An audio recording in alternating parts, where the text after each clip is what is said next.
Good evening, ladies and gentlemen. Welcome to another edition of Fake Accents Unite. Apologies for not being here last week. I unfortunately had a small emergency at home, but we're here for you this week, and with a kind of bumper roster of guests, I must say.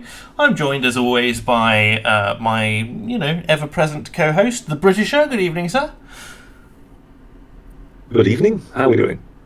Not too bad. You're lacking the kind of energetic exuberance that YouTube demands this evening, Britisher. The energetic exuberance that I've never shown, you mean? No, I definitely, I am sufficiently energetic and exuberant, despite, national catastrophes having befallen us all.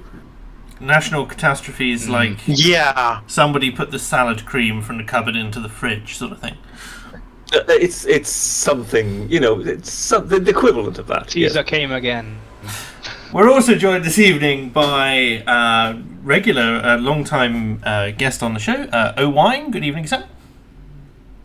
Good evening. It's weird to hear that I'm a long-time guest on anything.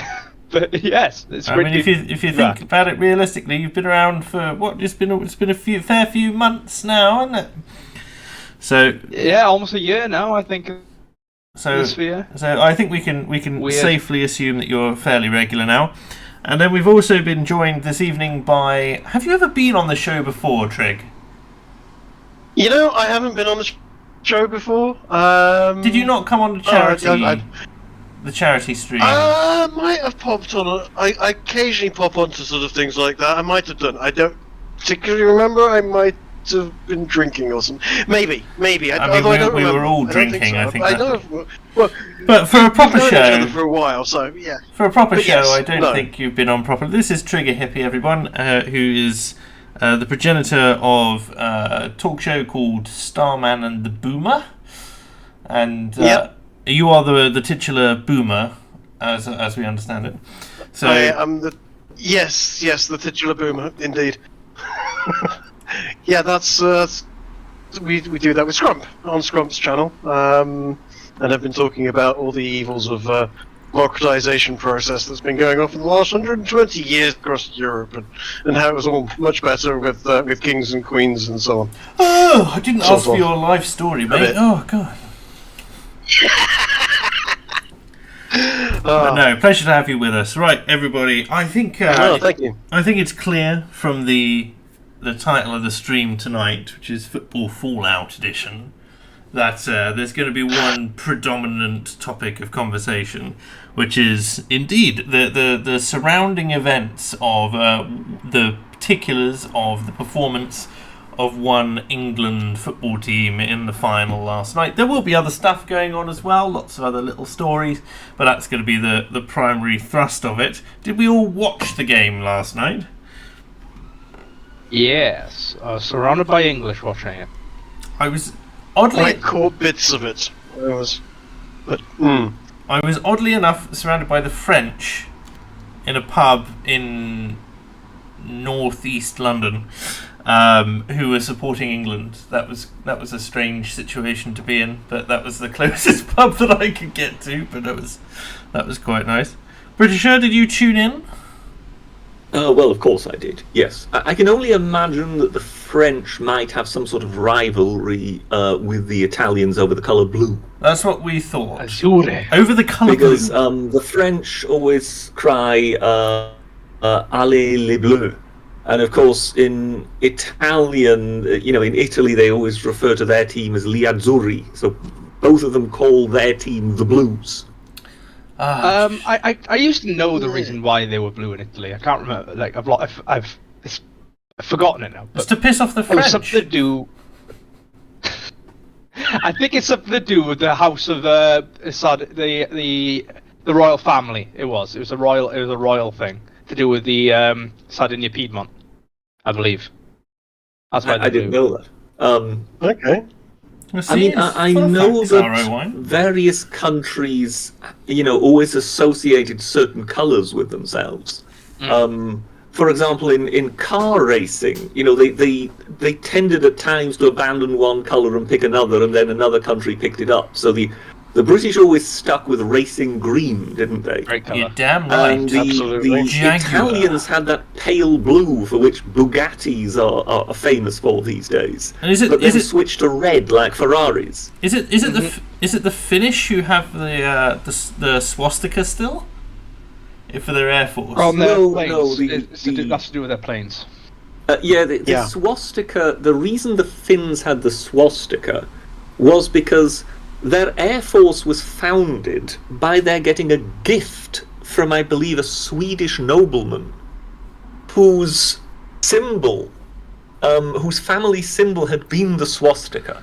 So in order to honour the man who had effectively founded their Air Force for them, they kept the swastika, which then, of course, later looked as though they were kind of embracing it due to Hitler. A little which, bit- a in little fact, bit it had suspect. really nothing to do with Hitler. Oh, no, of course. And we know the swastika before the mid-century Germans was a somewhat different symbol altogether and quite usually associated with peace. It was a strange look, wasn't it? Yep. That the Finns were the allies of Germany in the Second World War and sported a swastika on their planes.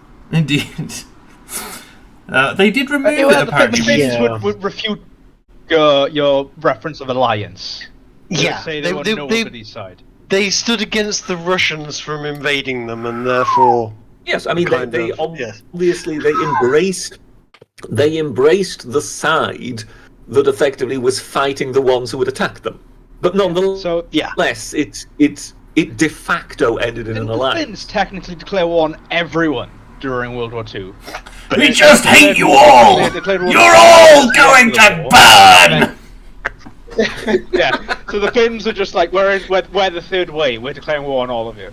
No, the Finns. I know. Certainly at the sort of beginning and early part of the war, were taking a lot of volunteers from England and They various other were to do places. with the Winter War. There was a lot of volunteers to do with it. But then the Finns took a lot of German generals, I believe, to help deal with the Russians and our relations. And eventually that led to a British bombing raid on a Finnish port.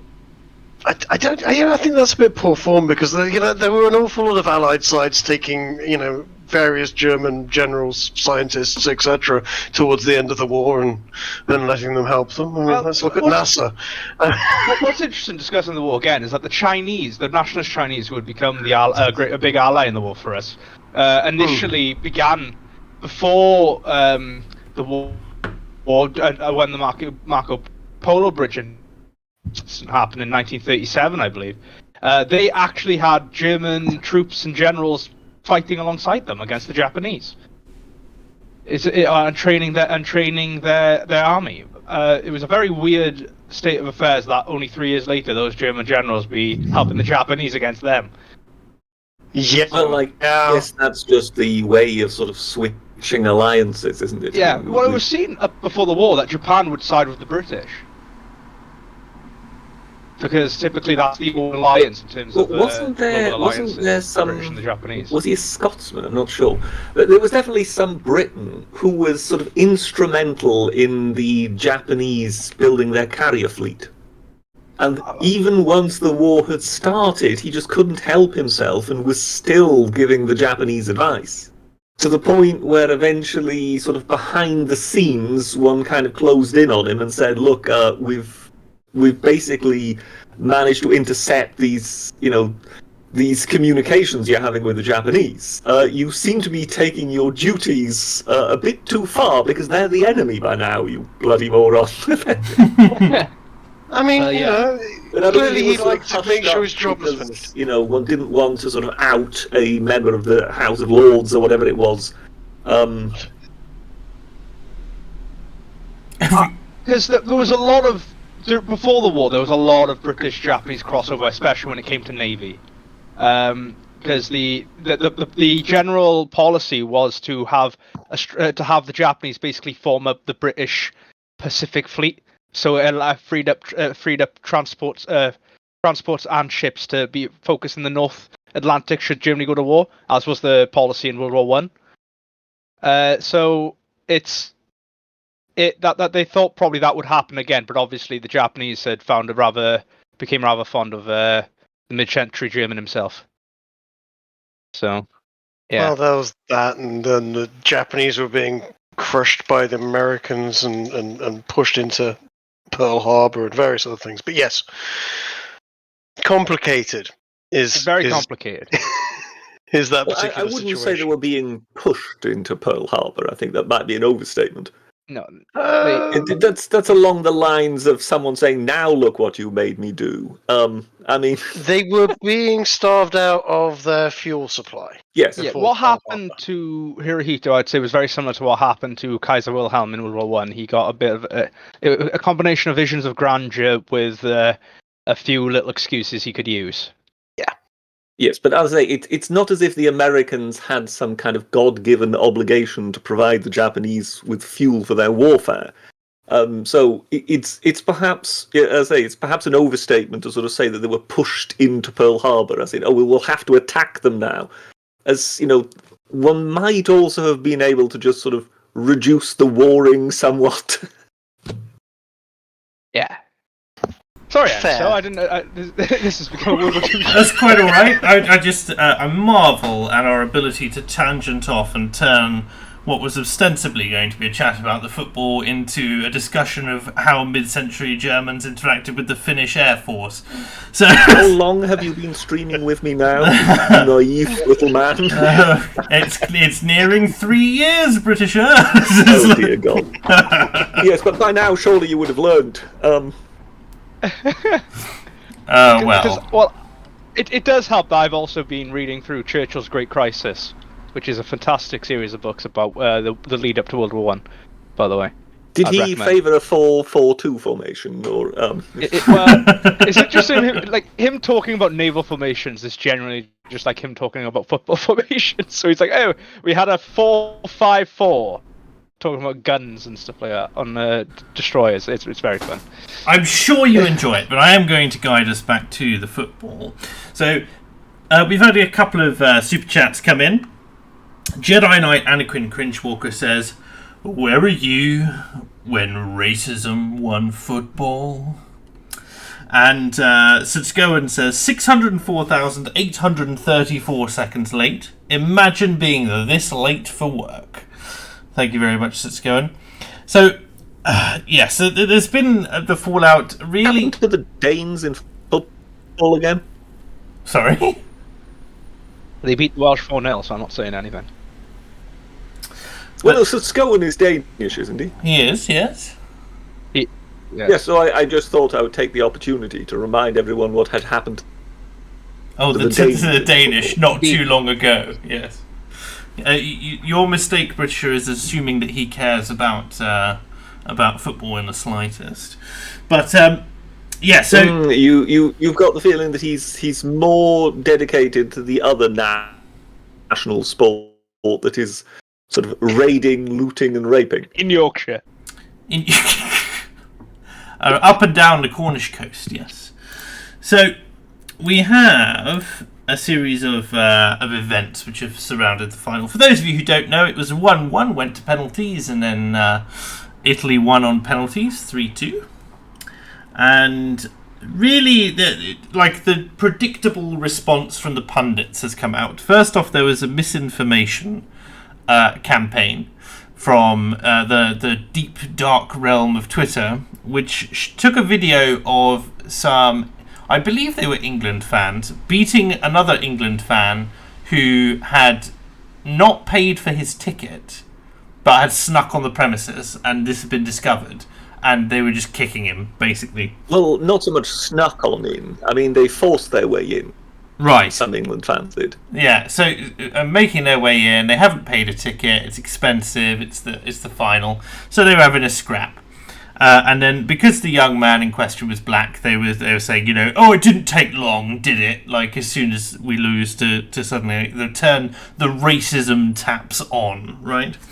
And that's been the predominant narrative, is just like English racist fans, have gone and suddenly flipped a switch, and of course now that we're no longer winning, they're all evil, and it was all just fair weather support and other such rubbish. And of course, all of the pundits the prevailing theory is that there's no real way that they could have lost.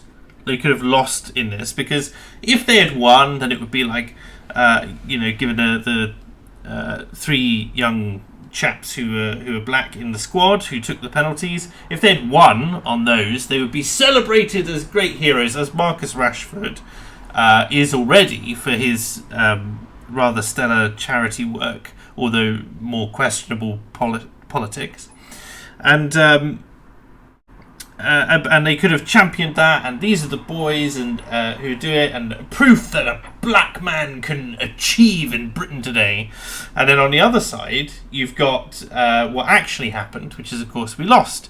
And so they can push this idea that all England fans are terribly racist people, shouting the N-word. In fact, the N-word was trending on Twitter earlier today with something like 500,000. I saw that tweet of yours, yeah. Yeah, and it's a shame, because occasionally you see a piece of racist abuse. There's occasionally the troll who's trying to get a rise out of people, but there's also people who genuinely are racist who are putting their tweets up on Twitter. It makes no bounds about it. It's a hugely popular sport, and when the hashtag like that is amplified, you're going to see those sorts of things. One thing I did notice is that they were heavily ratioed, and that there were very few likes on them, maybe up to 30, right? In fact, we've got like a comedian who's already been banned as well for making a bit of a racist faux pas as well, by saying, the white players scored their penalties. Just saying, that's not funny, dude. But I don't know if he was trying to be funny or if he was trying to make a point or something. But, that's probably the closest we get to sort of mainstream acceptance of some kind of racist position. And then the rest, perhaps 495,000 of those 500,000 tweets end up being lefties getting high off the smell of their own farts, basically saying, I cannot believe the number of people who've just turned on the racism. I stand against racism. I am a good human being, and you are all disgusting, and proof that we need to accelerate our anti-racism. This is why they take the knee, that sort of thing. So, what are our thoughts on this as something which is being exploited? Because people have. I tell you what, I will give my thoughts when it's my turn, but I want to open the question to the panel as what are people's perspectives and kind of opinions on this? Can I just jump in? Yeah. Okay. First off, I put out a tweet out earlier because I had seen some, fairly virulently racist stuff where people were sort of saying, oh, well, it was the blacks that couldn't score and whatever. Yeah. And you just go, yeah, has anybody ever heard of the Brazil national team? Pele, Ronaldo, Ronaldinho, and so on. This thing tells me the blacks have traditionally quite good at scoring. Talking about Brazilians, there are two actual Brazilians in the Italian squad. Jorginho and Emerson are both Brazilians who are naturalized Italians. Yeah. But, aside from that, there is one thing, though, that I would say, and that is sort of be careful what you wish for these black players who kneel at the beginning of matches, because race is so important. Everything's about race. It's race. We have to talk about race. It's about identity and race. And then it comes to bite them, and they suddenly don't like it. And you just go, well, maybe just not make so much of a deal of it to start with. Yeah, so it's instead of. I'm not saying it's right. I'm just saying if you open Pandora's box, don't be surprised if something comes out of it you don't like. If you highlight that everything is about race, and you're dealing with people who you yourself consider to be. How shall we call it? Easily led or low IQ, right? Because they've got a chip on their shoulder as much as some of the thinkers on the right have, right? If you bring race into it constantly, that's what's going to be forefront. It's not going to be the Englishness of the players. It's going to be their racial identity, and it's really infuriating. Someone said to me the other day, they said, "Oh, you've got really left-wing point of view because you believe that you're a civic nationalist, right? And I said, it's a bit more complicated than that, but yes. And I think he was attacking the academic agent and saying that he wasn't Welsh or something to that extent.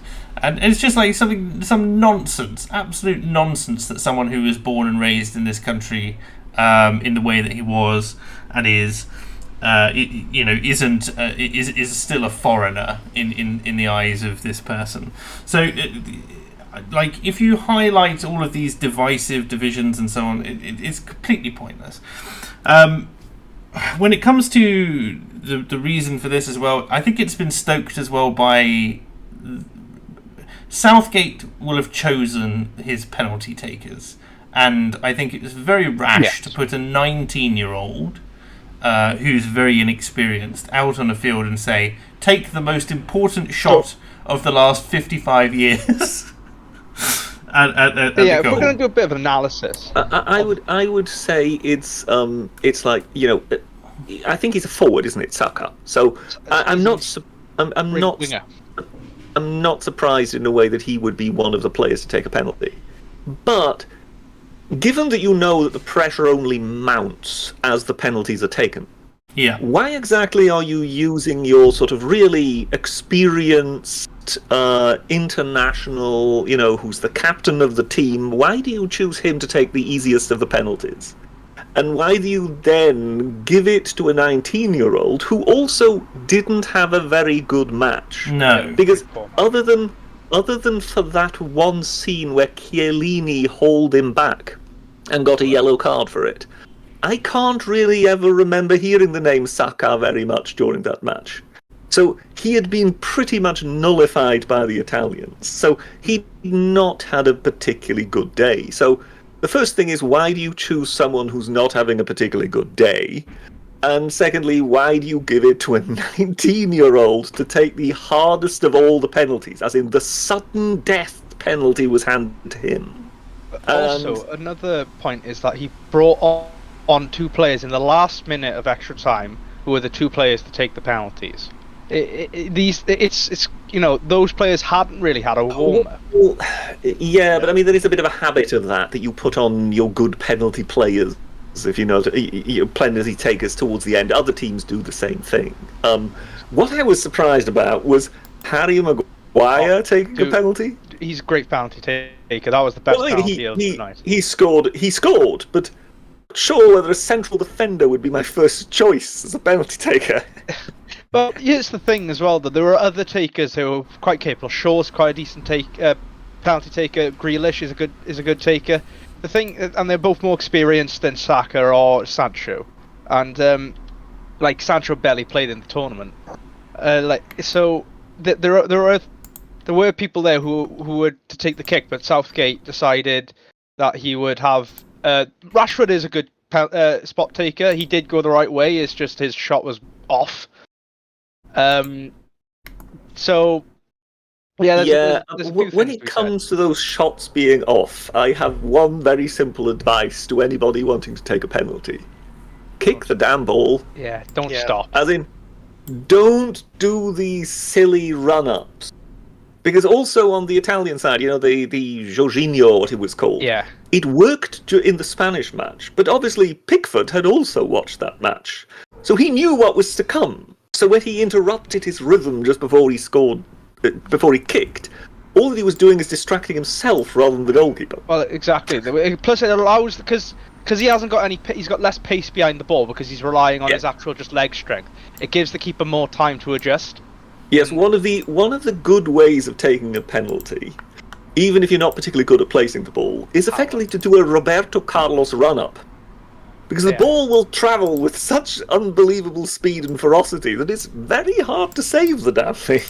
Well, that's it. I played as a keeper before, right? And you as a keeper, you're hoping that they're going to do a silly dance up to the bloody ball, because they're going to they're slowing down and they're distracting themselves from actually hitting the ball in the worst that could possibly come your way is some kind of chip. Yes.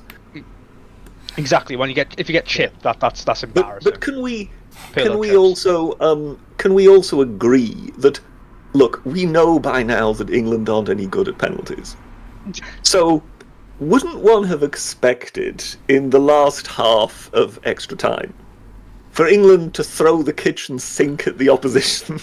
Well, they'd been given when you have statistics of penalty shootouts as the English have, then maybe that's the moment to say, okay, look, we're no good at penalty shootouts, lads, so let's just try and win it, or if need be, lose it in actual playing time. They've been given a good run around by the Italians, but I compare it to their match against Denmark, for instance, where it was exciting and fast-paced and really some of the best play we'd seen for the whole season.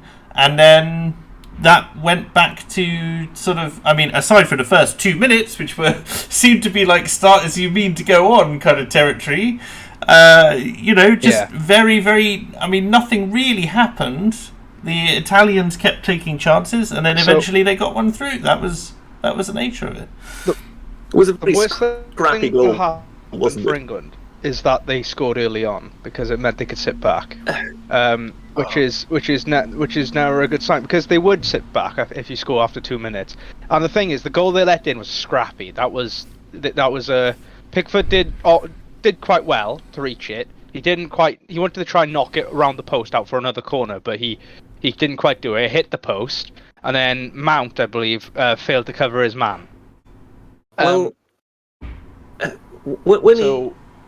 When it comes to sitting back, this was one of the problems that it's the Italians that are good at sitting back, not the English. You know, the Italians will always turn up, and I found it so bizarre during this tournament that there's been so much commentary about, how old the Italian centre-backs are and whatever. I mean, have these people never watched Italy play?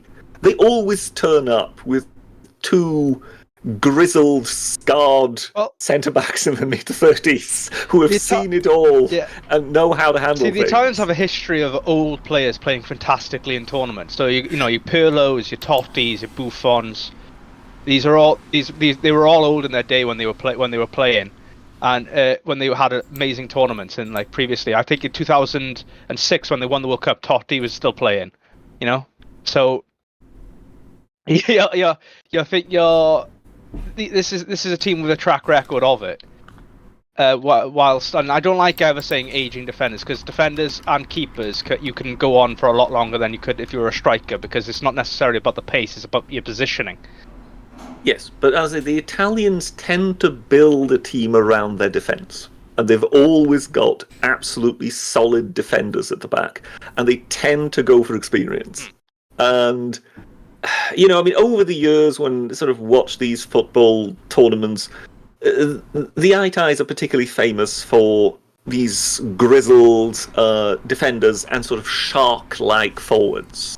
And therefore, given that they've got these shark-like forwards, sitting back against them is more than likely not a good thing to do. Well, they play on the counter.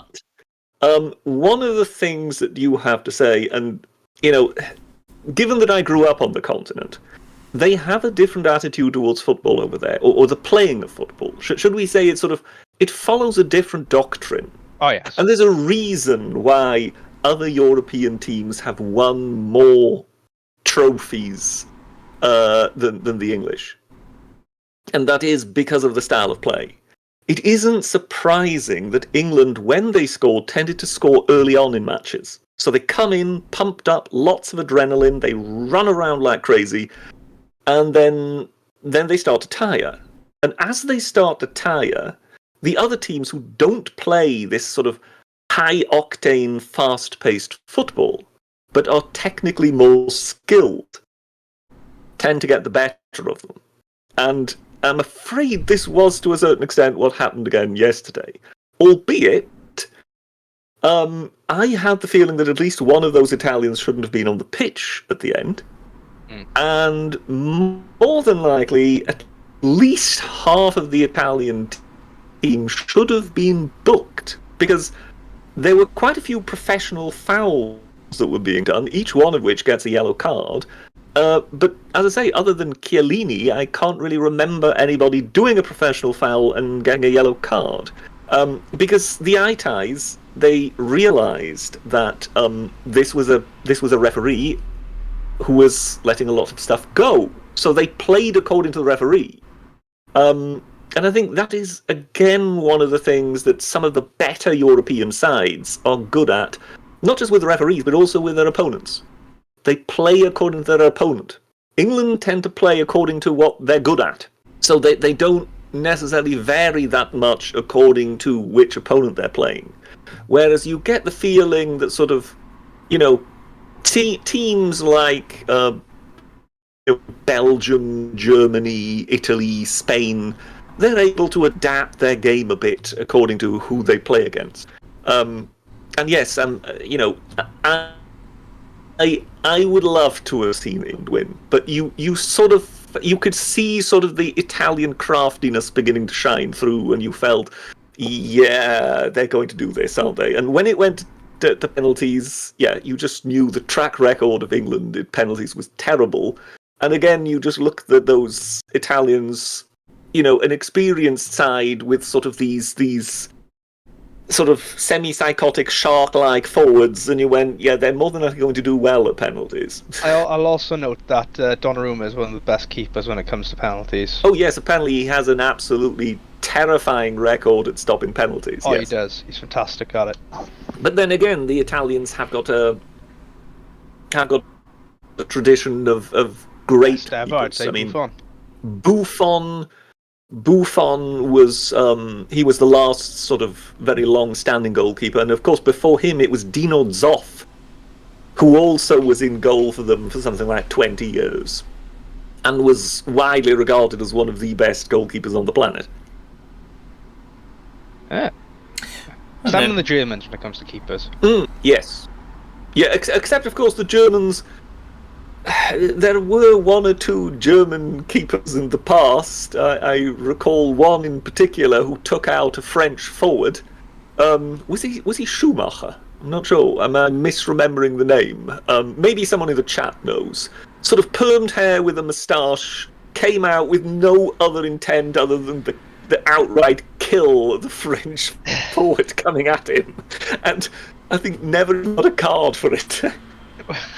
Back in the day, you could get away with all things. There were a lot of things that people got away with. Mind you, as I say, I would say yesterday, the Italians got away with quite a bit. And I don't think this is sort of bias of mine talking. As a particularly that one tackle, it's the scruff that pull I think down. should have been a straight red. That was red, because he's pulling him down by the scruff of his neck. Oh, no.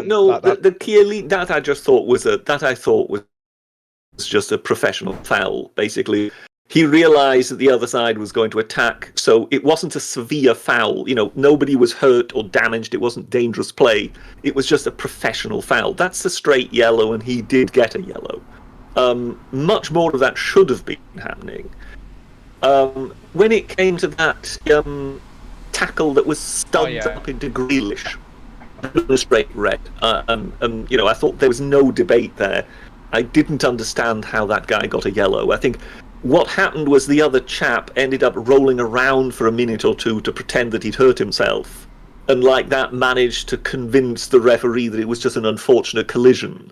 But when you looked at it, it was a straight red. Mm-hmm. Well, there you go. Sorry, have I just sucked all the air out of the room again? That was a good analysis of the game. When one doesn't have a comeback for the Britisher, then it's usually quite a good spiel you've gone off on. Right? They're always in dire straits. Yes. Yeah.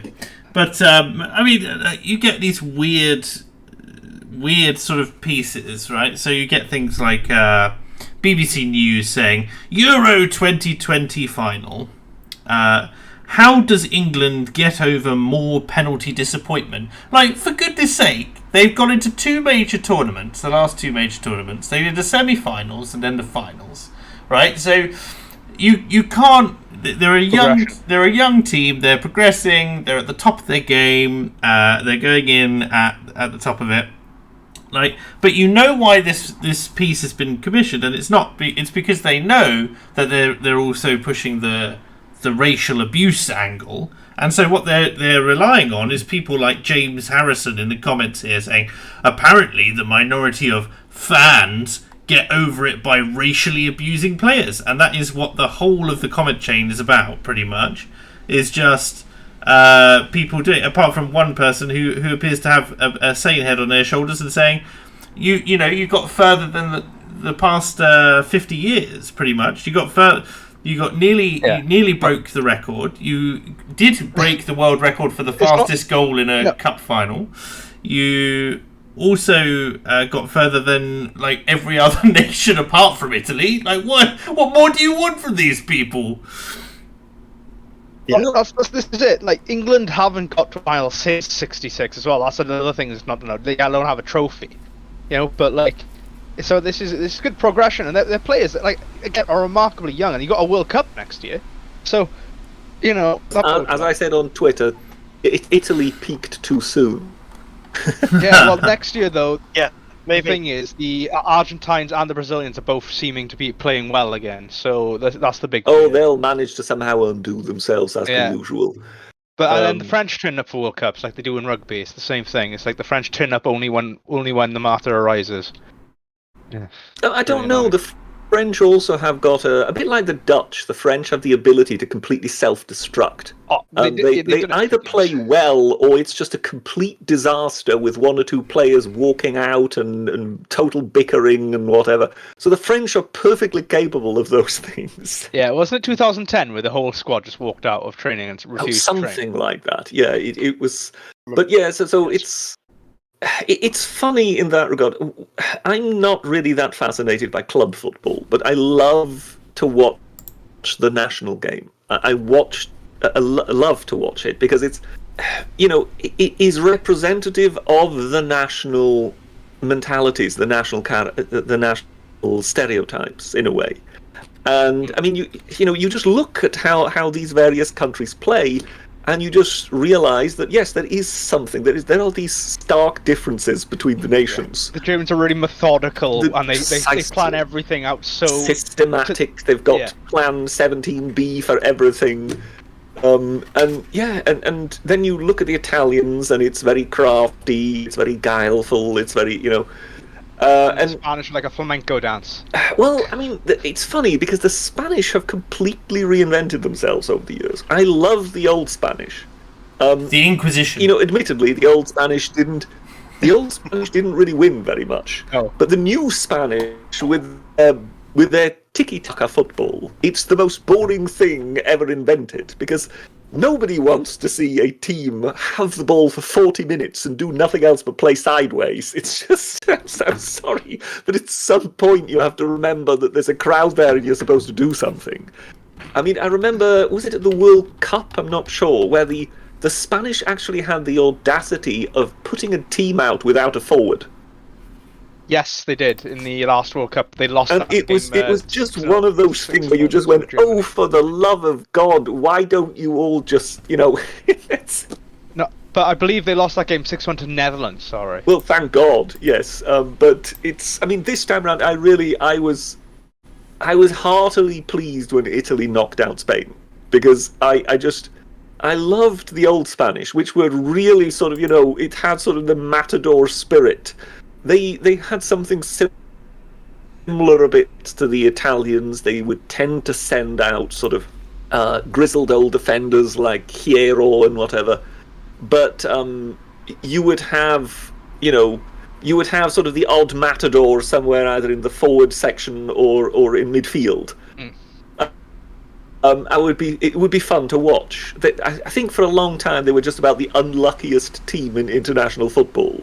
They would always arrive as favourites and would, for some reason, come up against Nigeria playing the game of their life and would be knocked out. It's just... Oh, those African nations, another one which have all these characters. They basically become like a tribe. Well, it's quite interesting, actually. I mean, there was that team that England beat, Cameroon. Was that a quarter-final? Or I think it was I'm not round sure. of 16. And they had Roger Mila, the guy who always ran to the corner flag and danced the samba after he'd scored a goal. But that guy was 40 years old, and they only ever brought him on in the second half because otherwise he would get too tired. And the team was built around Roger Mila, who just seemed to be unstoppable. I mean, it was unbelievable. This 40-year-old could just scythe through international defences like you'd never seen it. And at the same time, they had this ghost-like entity called Nkono in goal. And he's more than likely one of the greatest goalkeepers I've ever seen. And what was so startling about this guy is, you know how you, on the African continent, you get different types of black. So you can get this sort of dark chocolate brown. But if you really go into sort of, Congo or whatever, you get to people who are almost blue, have a tint of blue in their skin. They're that dark. He was like that. He was absolutely pitch black. So what did he wear to yet further emphasize it? His entire kit was pitch black. This man was this ghostly silhouette standing in the Cameroon goal, and it was fantastic. There were some things that man saved that you just thought that only a cat would be able to get that. And that's why they got that far. And it was sort of one of those sort of wonder games between Gary Lineker's England against Cameroon. It was very, very fun to watch. But a long, long time ago, long before high resolution came in. Yeah. I mean, I must be the only person on this panel who remembers. Gather round, children, and listen to Uncle Britisher. I'm the only person here, I bet, who remembers black and white television, and the commentator beginning the match by telling you that this side is playing in the dark tops and the other side is playing in the light tops. Because okay, I was going to challenge you there, but no, you have me beat. Yes, not even I remember that, and I am also a little on the older side of things. But bam! Because yes, today you know who's in blue and who's in red or whatever, But back then they didn't only have them in blue or red; they would also have to sort of color contrast them because otherwise both sides would turn out grey on the black and white television. Not ideal. Is this what? T-Bone I think that's the reason why they had numbers. 121974 says, I think it's quite apt Gareth Southgate is in charge of coaching England on taking penalties. Smiley face. Yes, I did make a somewhat sarcastic comment that people saw as very black-humoured when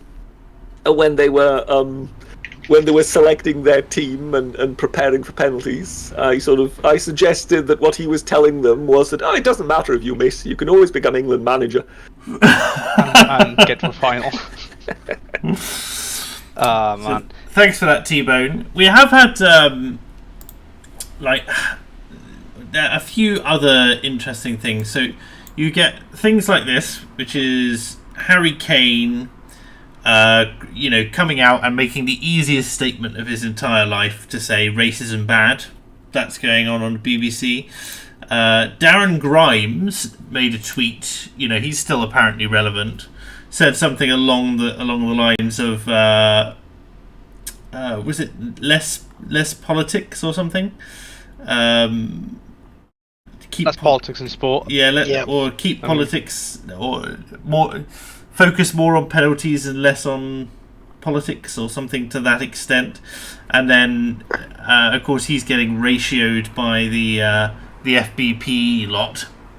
Yeah. Yes, but that in a way proves that ratios mean nothing. Indeed. It is a symbolic victory. I mean, I've got... for those of you who don't know, and just because I'm going to shamelessly shill myself now, I am speaking at The Event, which is the event set up by the Academic Agents Deep Law crew and several members like that. We'll have a representative on from there at some point in the near future. If you want to come along to that, that's an undisclosed location at present, but it's in the centre of the country. And at the end of August. And basically... I'll be talking about authenticity, and one of the things about authenticity is we have all of these kind of subtle how should I call it, facsimiles of victory and conflict, and they all play out online, and it's really interesting to observe. But of course, it's never a real victory, in the sense that like nobody's mind has ever been changed. It's never for any real stakes. It's just like this war online between two sets of equally opposed people who are not going to be convinced by anything. And so any kind of, like, to the point where we've had to abstract out a victory to mean the one who got the most comments from the other side. Like, really? That's what we consider to be a victory now, is it? Because botnets for the win. I've seen some people saying that this should be a reason why we should ban internet anonymity, and that you should need a credit card number to be able to log on to Twitter. We will get so we can track people down. We will get on to internet anonymity later in the stream, no doubt, because there is murmurings of some rather horrific, shall we call it, like, policies that are being pushed at the moment.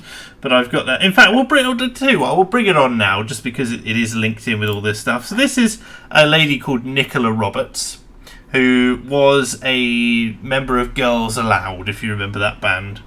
Oh, God. And that's a while back, right? And the government basically asked her to be the champion of their new online safety bill. And she has come out and said, I am not going to endorse this. And everyone on the right has gone, oh, that sounds good. I'll click on this article. I'll see what that's all about. And of course, it turns out that no, it's got too many loopholes. It's not stringent enough. It needs to be even more it needs to be even more restrictive. So we've got this thing that says she apparently had a stalker who used a botnet of 35 accounts to message her. And so the online safety bill essentially would mandate that platforms like Twitter would make you have to use your real name. You would have to verify it with your real ID, and that you could never be anonymous on social media.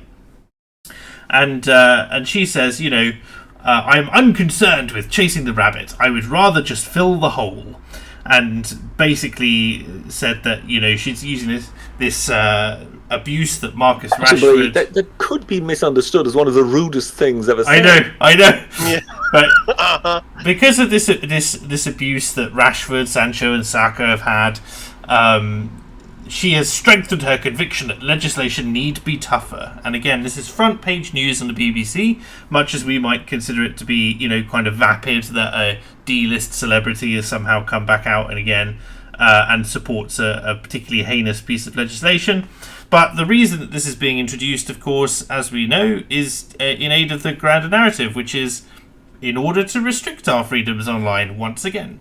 And there's no doubt that this is going to be something debated once again in Parliament, and we'll see whether or not it's feasible, because these are the only reasons why these things are not put into practice, I would say. You have these things like the you remember a few years ago there was the porn ban. They were going to mandate porn passes. You could go down to your offie, and eventually they realised they just couldn't do it. Yeah, it's just a completely unfeasible scheme, and irrespective of whether or not they mandated that people did it, because things like VPNs are a thing, and they really couldn't keep track of that many things. They don't have a system set up like China, and so they'll bring it up again. And they'll bring it up again in a couple of years' time, I think, because then it's it's testing the waters. It's something they know they want to do.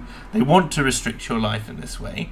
And so what they'll do is they'll bring it up and it will test the technological waters. It's unfeasible still. Well, that goes on the back burner, and then we'll sneak it in if it seems feasible later on. And similarly with this is something which has come up, since Trump. I think I've seen it quite a couple of times since the Trump presidency, about anonymity and whether or not you should be allowed. It was the whole Russiagate stuff. These Russian bot networks everywhere, of course. So we gotta make sure that everyone has ID. Noting that these are the same people who said having ID to vote would be unconstitutional or something. So this is the state that we're in. Any further comments on this, chaps? Well, yes, it's like Theresa May wanting to ban encryption on the internet, Oh, and that was actually so having to have the banks go. You don't want that because if you ban encryption, then everyone will be able to see everyone's account details every time a transaction happens, and you'll kill the internet from being able to sort of. And also, Eleni. a lot of agencies will have all their dirty laundry out. The reason encryption existed, encrypted apps and stuff existed in the start, was to allow the CIA and MI5, etc., to actually have encrypted messaging. Yeah. So they opened it to the public to make it harder for other agencies to find. Because it's impossible to spot encrypted data if everyone's data is encrypted. It's also the encrypted packet is easy to spot when it's by itself. It's also it's ignoring two other facts. One, we already have restrictions on the amount of encryption that you can actually have in this country. I think it's limited at the moment to 128-bit or something. But we also have the other issue, which is that it's incredibly easy to generate an encryption cipher way up and above that. And if you are going to maliciously encrypt something, let's say in one of these worm attacks, which just encrypts your entire system, and then they have to pay you in order to unencrypt the system. You just use illegal encryption anyway, because what you're already doing something massively illegal. Why would you make it easier for them to crack your encryption? You don't want to do that. Back to the point, though, I think it's kind of inevitable that a law like this will come into place, because if you think about the way governments are acting right now, for example, the prime example will be the the corporate tax initiative thing. That's, I think, going to be a precursor to a global internet law. I mean, yes, but you've got to get every country to sign up for it, because it's very easy for anyone with a VPN to go, okay, I'm just going to be operating out of Somalia now. I think it's quite obvious, though. It's going to become. What'll happen is that you either sign up to this or you get kicked out of our internet.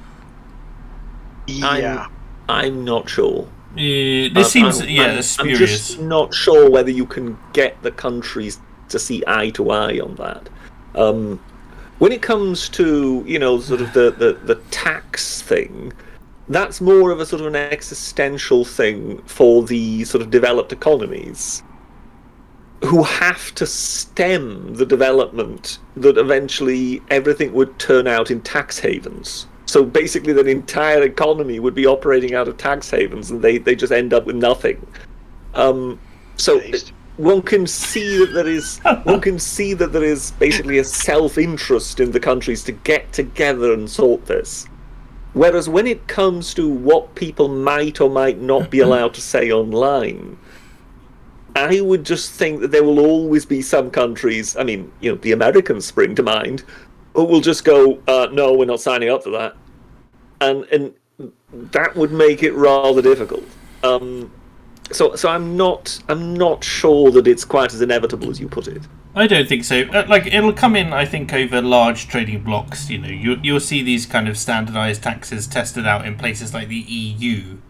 And I mean, that's one of the arguments that the left uses for the genesis of Brexit, isn't it? That it was actually the whim of the corporations in order to prevent. Oh, it's just the City of London, yes. Yeah, in order to prevent them paying corporate taxes in the way that the EU would want or have been proposing. And the left have their own Illuminati. It's called the City of London.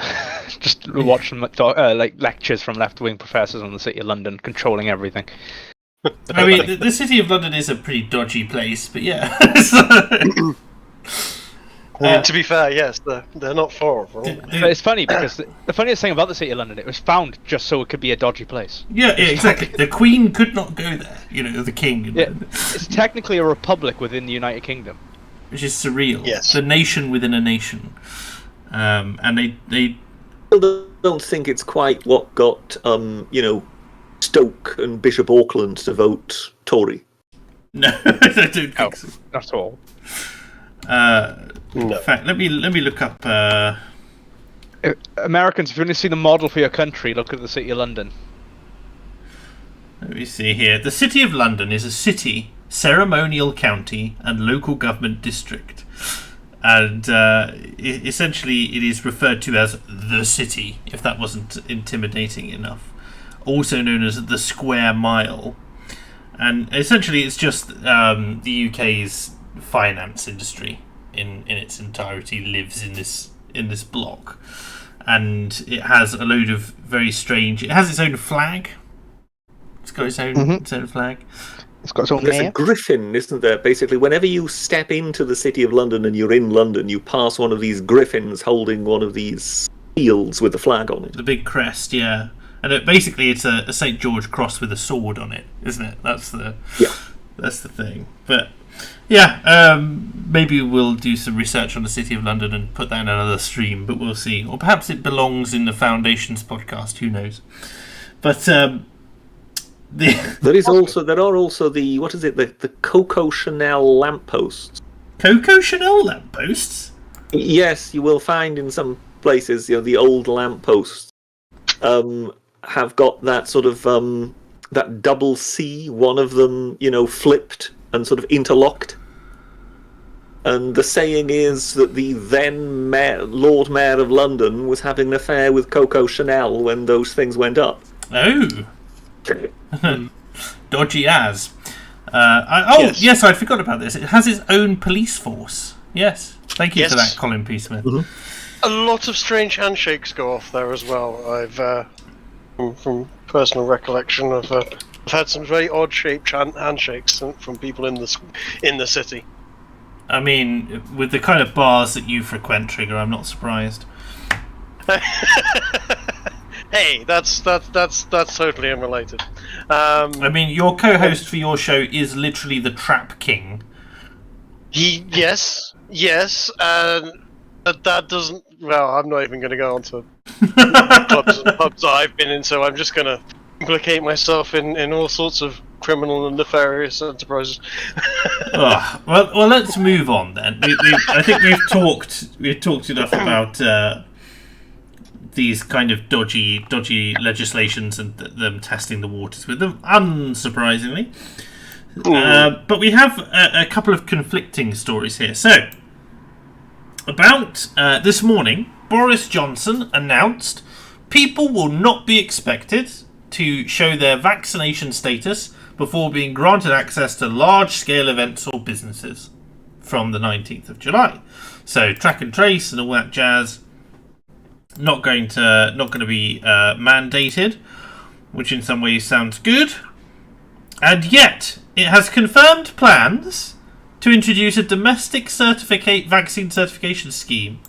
Oh, right, okay, yeah, sorry. The government has confirmed plans to introduce a domestic vaccine certification scheme will be ditched because, presumably, it was unfeasible after the debacle that was test and trace. But they have also had the health secretary saying nightclubs and large events are advised to ask for vaccine passports. So on the one hand, you've got this idea, we're not going to make it legal requirement. It's not going to be a legal requirement, but we'd very much appreciate it if you did do this, please. It's kind of illegal to make it a legal requirement because you're not allowed to judge people and employ people based on their medical status because of sort of all sorts of disability legislation, which is a good thing. If someone has a disability, they should be able to apply for and get a job if they are qualified for it, and you shouldn't be able to discriminate for them against them. And vaccination status would fall into that. So they're walking a minefield with this. And I mean, there was stuff going around on Twitter the other day which was saying things like, does this not violate things like the Nuremberg or whatever it was, treaty that basically forbids medical experiments without informed consent and that sort of thing. Yes, but it's a good argument for it. Well, in some ways, and in some ways not. Like whether or not it applies to us in some ways is a little bit in question. But also, it's they're trying to prevent things like Mengele happening again, right? And this is different. But the big thing with the whole COVID vaccine, I don't care where you fall on whether or not it's a good thing or a bad thing. I'm speaking to the audience here. But what I don't like is the lack of accountability. That's the big thing. The government is not accountable if something goes wrong, which we know that things can go wrong because we're dealing with a mass rollout of something to do with biology, and it's going to affect a few thousand people. If you vaccinate 70 million people, there's going to be some people who are going to have an adverse reaction. It's just the way human diversity works, biodiversity works. So making the companies who produce the vaccine completely unaccountable, like they're indemnified against any they're not liable. You are liable if you take the vaccine, and you're also heavily incentivized to get it. But the people who are telling you to get it, they suffer no repercussions if it fucks your life up, for lack of a better term. So that again is one of the things which puts me off taking it at this stage in my life, when I'm a healthy young man and at no real risk of suffering the ill effects of the disease. Is the odds of me getting a blood clot from, say, AstraZeneca are higher than my chances of dying from the vaccine or experiencing any real ill effects. And I, on balance, wish to choose to take that risk because if I did develop a blood clot from the thing, there's no one for me to sue, right? I wouldn't want that to be the case. Any thoughts from the panel? It's just not sure whether you would ever be able to introduce something like that if you then basically said someone has to be the one who bites the bullet if something goes wrong. Someone has to be responsible, yes. And I mean, it's not like they aren't making. Let's assume for a moment that it is a good, so that you would want it introduced. But now you would create a barrier whereby somebody would have to take the risk and basically otherwise not advise it, even though it would be a good. So that's when you would basically be creating a deterrent from anybody actually arguing in favour of what would be the public interest. So, because in the end, nobody would want to be the one that says, okay, out of these, so and so many tens of millions of people who have had the vaccine, there may be complications, as you say, for a few thousand, and they should be then entitled to sue me out of hearth and home because I advised the other millions to take it. So I don't think that it's a practical approach. I think that if you are an enormous vaccine, if you're a big pharma company, and you've provided this vaccine, and a few thousand people out of the tens of millions of doses that you provided have their lives irreparably ruined because of your product, then you should be forced to pay for those people's continued existence. It's a bill that is infinitely open. So basically you have no idea what risks you're actually taking on. No CEO, no legal advisor worth his money would ever tell a company, okay, yeah, do that, take that on. Because it would just be, even if not a single soul afterwards came forward, it would simply be one of those things that, hang on a moment, there could be millions. We have no idea. So therefore we can't possibly take on a liability for something that has an absolutely open-ended... I mean, it could be larger than the value of the actual company. We cannot possibly subscribe to that. Yeah, it is a tricky one. I tend to agree with you there because, it's been rushed out. It's been rushed out and not really thoroughly tested. And the drug companies have been, had that demanded of them. And every single year, people die from the flu vaccine being administered. They may have an adverse reaction to a component that's in there. They may just, die from the effects of it and actually have having certain symptoms that cause them respiratory illness or whatever, and they keel over and die because they're old or whatever. So that's standard practice with any vaccine, with any flu vaccine, etc. This one has been rushed out within a year of inception, There are new factors like the mRNA ones, which it's essentially a new rollout of that type of vaccine. It's been demanded of them by the whole world, then demanding that they then pay every single person that has an adverse reaction £20 million.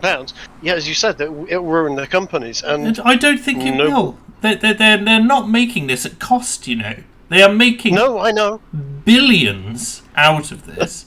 And given that there is a fraction, they said whatever it was, I think there's about 6 zeros and then 8% of people who develop an issue from this, right? And those people are going to have a variety of different reactions to this. It is not a lot to say that even if it was covering things like the medical costs, the basic medical costs to cover everything there, or to account for loss of earnings and that sort of thing. We're not asking for the massive amount of emotional damage, but we are not talking about like a company that is going to go bankrupt over that kind of percentage, given the markup that they're making on each unit. It's just not the case. We don't know that. It's a simply open-ended commitment that you're asking of them. Yes. But basically something to which you simply can't put a figure on it. No. What I would say is you think you believe where it might be. There's a likeliness as to how large the amount might be to which they might be committing, but it may be 10, 20 times as much in the end. They don't know. Look, if they sterilised half the population of this country, accidentally or not, they're still bloody responsible for it, and they would deserve to go under for it. Mm-hmm. Oh, has anyone here watched the film on Amazon, The Tomorrow War? Unfortunately, yes. Yes, it's awful. It's awful. Yes, it's not particularly good. I saw it in order to take my mind off the England debacle yesterday. You know how in the end she discovers the toxin, doesn't she? Yes. Spoiler alert! It's too late. You have already heard it now. Yes. Please believe me, that won't spoil the enjoyment of the film because there isn't any. So yes, they create the MacGuffin at the end. Yes, but yes, but has it been properly tested? At some point, if something like that happens, and you're in that situation, you literally just have to leap on it. And if you then start putting barriers in its way, it wouldn't really be feasible. So, I always say when it comes to the debate around COVID, I think one overcomplicates things. One puts much too many issues on it, whereas in reality, the disagreement over COVID is rather about the severity of the illness. Let us for a moment imagine that this thing isn't COVID; it's Ebola. And now imagine some companies have come out and said, "Okay, we found a vaccine." So people's faces are melting off, but we've found a vaccine. And this is when the guy with the clipboard steps forward and goes, well, yes, but we want you to take liability for this. I'm sorry, at some point you are in the Tomorrow War situation where there's a vial with green stuff No, because look, if they said, yeah, everyone's dying of Ebola, it's a horrible way to die, it's very infectious as well, but what happens is that that after a little while, everyone who's taken that particular vaccine, their hands drop off, and so do their genitals. I would rather die of Ebola than that happen. You don't know that. You don't know that their hands will drop off and their genitals. No, You're making a hypothetical. You're ensuring a hypothetical with no open end, so no upper limit. I think what we're trying to do is blame the wrong people on this, though, because there is a kind of enforcement that's going off. You must have the vaccine. That's coming from government. Yeah. That's coming from public opinion. And I think it's actually the government and the public opinion, essentially, that push, they're the ones that need to be tempered and put back. We need to be going, this is an experimental vaccine. It may or may not work. Are you sure you want it? I'm not saying all, but quite often the actual suspicion of the vaccine comes from the government support of it, endorsement of it. Yes. You know, it's Because the vaccine itself has been in development for a very long time. RNAs have been developed have been in clinical phases for a very, very long time. Plus, we already had SARS vaccines, and COVID is a SARS. It's a development of something they want to be working on. Yeah. Why did they pull back on the original SARS vaccine? Because it was turning out to be more dangerous than SARS was. Why haven't they released RNA vaccines before? Because there was some concern that RNA vaccines might, and there's a very, very, very, very small possibility, might cause things like prion disease, Creutzfeldt-Jakob, mad cow's disease, which is 100% fatal if incurred. So there's always this reason they haven't rolled this out until now is because there were some significant risk or potential significant risks with vaccines like this. We knew the SARS vaccine back in the old SARS epidemic, which was 2003, 2004. Have you read the studies into people who caught the original SARS outbreak and then they came back to them for the COVID outbreak and they realised that these people who had caught SARS had a strong immunity to COVID? Yeah, because it was a COVID virus in the first place. Yes, it is coronavirus. It's another one for the sort of modified theory. Is. Oh, there's an awful lot for the modified in the theory, UK, but in America they can say it. Yes, there is a lot of theory. There's a lot of things that point towards that theory being more accurate than not. But I think China should pay reparations. You know what? The world's economies. You know what? If they prove it, definitely. But if they then say, we're going to build more nuclear missiles, what are you going to do about it? What are you going to do about it? Here's I just want to take us onto the super chats before we get too drawn off into whether or not this was produced in a lab. So Gaius Natwis Caesar says this might be late, but the only thing England went home with is an L for lockdowns, Italia. I felt bad reading that. I'm not really sure I understand that. I mean, given the nature of the Italian lockdown, very strict.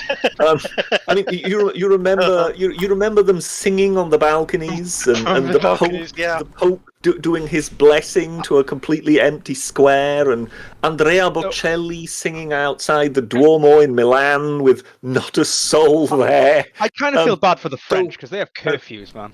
I'm not sure that the Italians really would be laughing at the British lockdown. But yes, just to come back to this very briefly, given that they were talking about what the England team went home with, I still argue that it's absolutely disgraceful behaviour of the losing team to kind of disdain the runners-up medal. Oh yeah, I hate that. Yeah, it's supposed to be character building sport, and you're not really advertising that, folks. No, you should celebrate your silver. Like, for goodness sake. Yeah. But you missed it by a gnat's wing. Congratulations, you'll get it next time. Like, nobody is saying they shouldn't be disappointed. Yes. But for heaven's sake, I'm a winner. I have a winning mentality. I will not wear this loser's medal. And you just go, what the hell? I mean, really? Could you imagine at the Olympic Games? You've got the winner with the gold medal, and you've got the other two immediately taking off their medals and tossing them aside, standing there with a sourly look on their face. They sit down, and the therapists come over and just start rubbing. They're there, just a pat on the back. The argument I put forward yesterday was, Berrettini, the guy who came second to Djokovic at Wimbledon. Mm-hmm. I mean, he didn't have that attitude, did he? No. He got the runners-up trophy, but by God, he'd won his side of the table. He'd managed to get into the Wimbledon final. It means something, people. Yeah. To be offered the opportunity to compete at the very top level, like that's the joy of it. T-Bone again says the problem with the Conservative Party is that they want to protect the public from harm, but they don't know where to draw the line.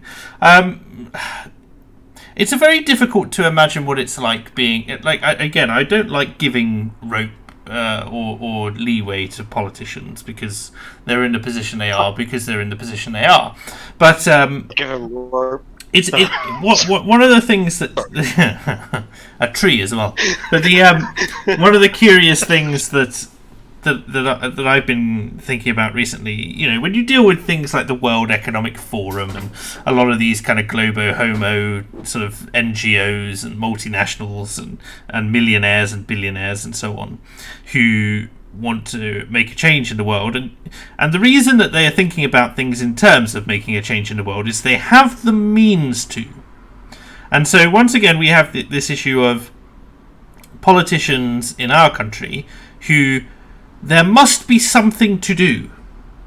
There must be. You want to leave your mark. Yes, you want a legacy. You don't know how long you're going to be in power. You don't know how long your legacy, how long you're going to hold your cabinet position or whatever it is. Because let's face it, nobody really remembers the shadow cabinet ministers.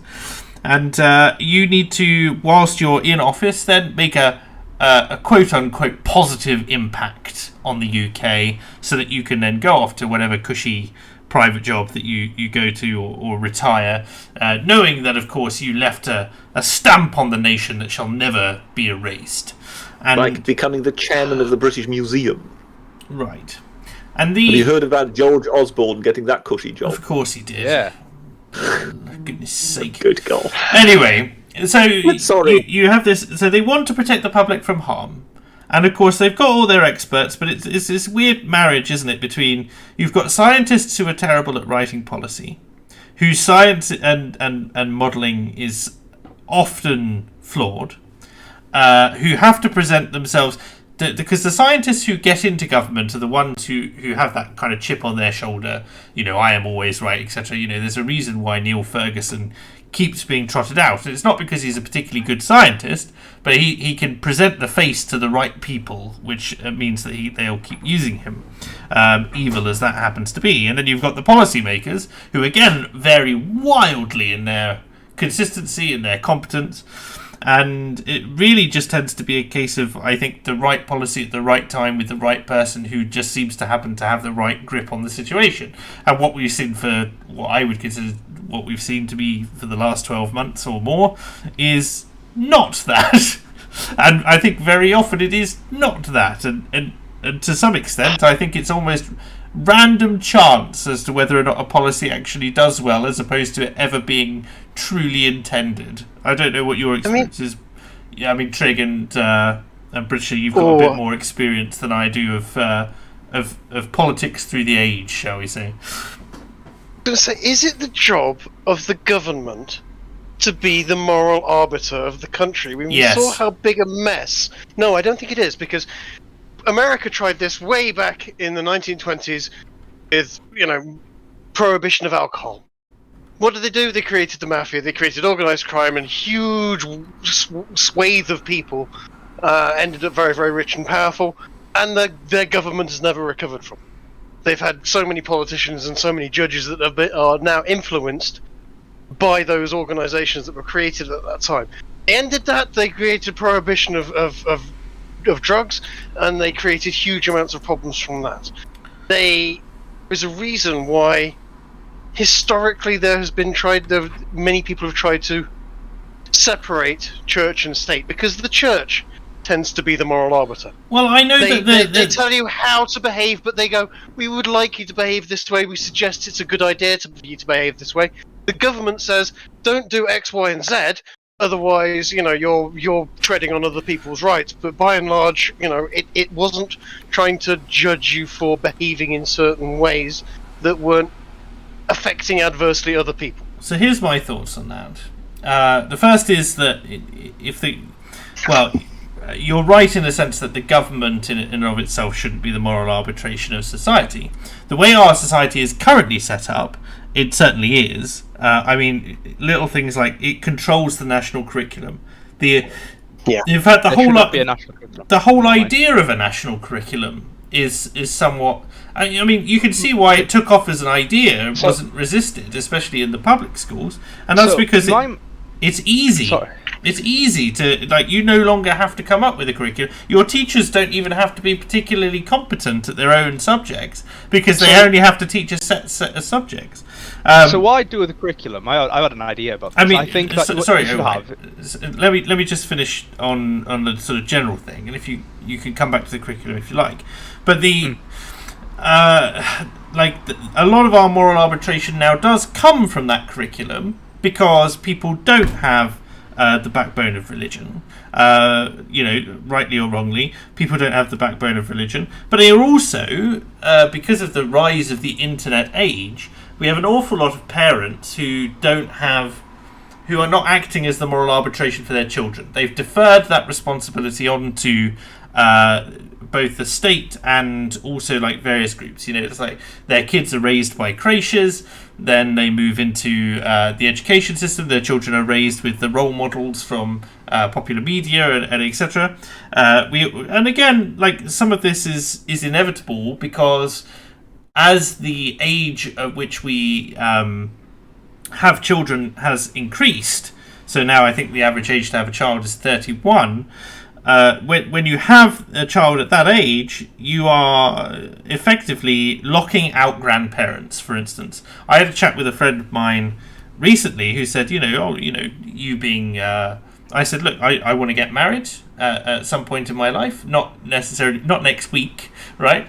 But I'd like to get married before I'm 30, ideally, because then I would like to start a family, and because I want to see my grandkids, and I don't want to be 50 when my kids are leaving school, and I don't want to be, edging 70 or 80 when my, I don't want to be 60, 70 when my grandchildren are born, and be in no position, for instance, to help out or to look after those grandchildren and so on. And so when we lose that buffer, when we lose that support network of wider family, because we have fewer children and therefore fewer relatives to lean on in these situations, less aunties, less uncles, etc.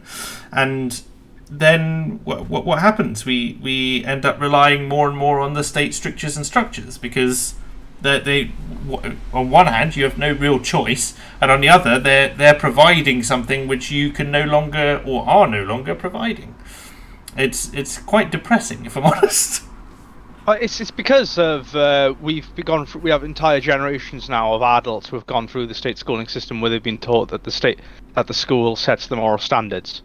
That's become a kind of self prophecy, But like I guess I know it's moved on a bit from my point, but I was gonna bring up I've had an idea before about what we could do with curriculums. Maybe I know many of you may disagree with this, because I'm going to suggest that I think that there should be an open market curriculum of different universities setting different curriculi, which schools then adopt. So universities essentially come to schools asking them, look, we've got this curriculum, it is better than this other university's curriculum, adopt ours, and then these schools get benefits for it. So it basically becomes a bidding thing for universities to bid to get schools to take their curriculums on, and it'll be a good way of earning money for universities without having to charge students exorbitant amounts of money. In theory, that sounds quite nice, but then we have the reality of today's universities. Yes, this is why I thought many might disagree, is because what kind of curriculums are they going to create? Well, so and so. But like, I guess if you're like a Christian, like if you have one university which is quite a Christian university, a lot of Christian schools are going to go to that university, and that university gets quite wealthy. I mean, it would probably have worked before we expanded the ability to become a university.